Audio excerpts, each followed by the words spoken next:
बहुत समय पहले की बात है। एक राजा थे जो कि लंकापति रावण के नाम से जाने जाते थे।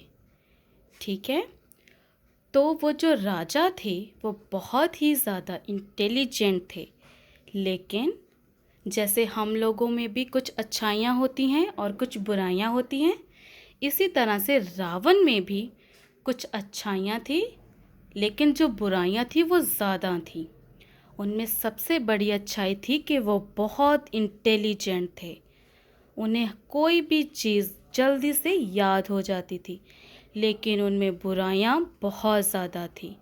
वो बहुत ही ज़्यादा गुस्सा करते थे, बहुत ही ज़्यादा घमंड करते थे, डिमांड्स करते थे, सबको परेशान करते थे।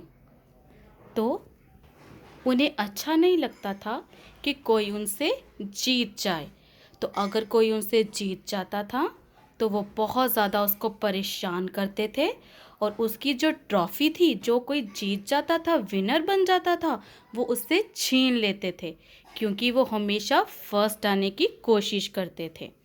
ठीक है। चाहे वो रेस हो, स्टडीज़ में तो वो बेस्ट थे। अगर अगर रेस में लेट हो जाते थे तो वो जो विनर था उसकी ट्रॉफी छीन लेते थे। तो एक दिन लॉर्ड रामा आए। तो इन्होंने देखा कि जो रावण है वो तो बहुत इंटेलिजेंट है, पर वो क्या कर रहा है, वो लोगों को बहुत परेशान कर रहा है। तो राम जी ने सोचा कि मुझे रावण से मिलना चाहिए और उसे समझाना चाहिए कि वो अपनी बुरी आदतों को छोड़ दे। तो लॉर्ड रामा रावण से मिलने गए और उसे समझाने की कोशिश की कि रावण, तुम तो बहुत समझदार हो, लेकिन तुम जो अपनी बुराइयों को साथ लेके चलते हो, इन्हें यहीं छोड़ दो। तो रावण ने आगे से बोला, Ha ha ha! I am very strong.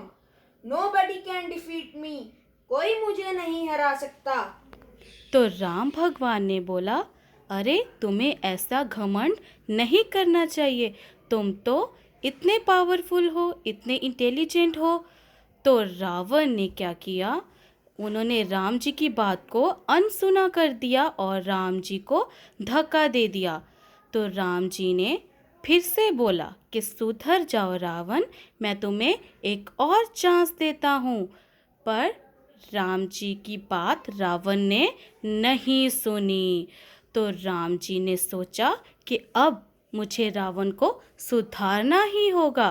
तो राम जी ने क्या किया, गॉड से प्रे किया, और गॉड जी ने राम जी की प्रे भी सुनी, क्योंकि जो राम जी थे वो हमेशा अपने मम्मी पापा का कहना मानते थे, उनकी हर बात सुनते थे, अपना होमवर्क कंप्लीट करते थे, किसी को परेशान नहीं करते थे, और उनमें बहुत सारी अच्छी हैबिट्स थी। सुबह जल्दी उठते थे।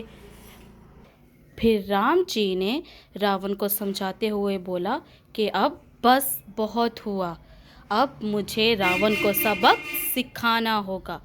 तो राम जी आए और सबसे पहले रावण की ईगो को खत्म किया। यस। तो रावण बहुत गुस्से में आ गया। तो राम जी ने बोला कि अब तुम्हारे गुस्से को भी मुझे खत्म करना होगा। तो रावण को और गुस्सा आ गया।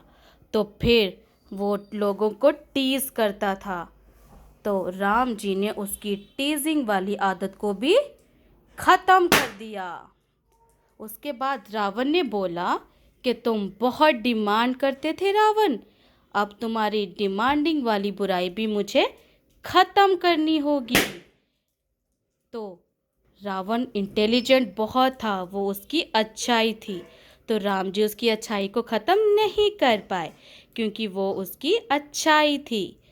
तो लास्ट में रावण ने राम जी से सॉरी बोला और बोला कि सॉरी रामा, मैं आगे से अपनी सारी बुराइयां छोड़ता हूँ और मैं हमेशा सबकी केयर करूँगा। ठीक है। तो इसी तरह से हमें भी अपनी बुराइयों को ख़त्म करना है। तो इस स्टोरी से आपको क्या शिक्षा मिलती है? कि हमेशा सच्चाई की जीत होती है और बुराई की हार होती है।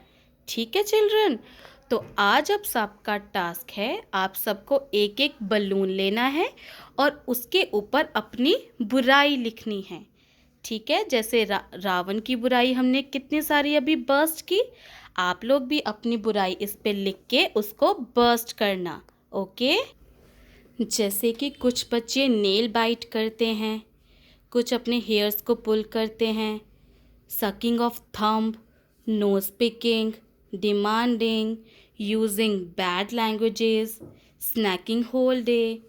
ठीक है, तो कुछ बच्चे क्या करते हैं, मार्केट जाएंगे और उनको लेज, कुरकुरे, अंकल चिप्स डेली खाने हैं। क्या ये गुड हैबिट है? नहीं। इसी तरह से आप अपने अपने बलून पे अपनी बुराई लिखिए और उसे बर्स्ट कीजिए। Okay children, bye bye, happy Dussehra, thank you.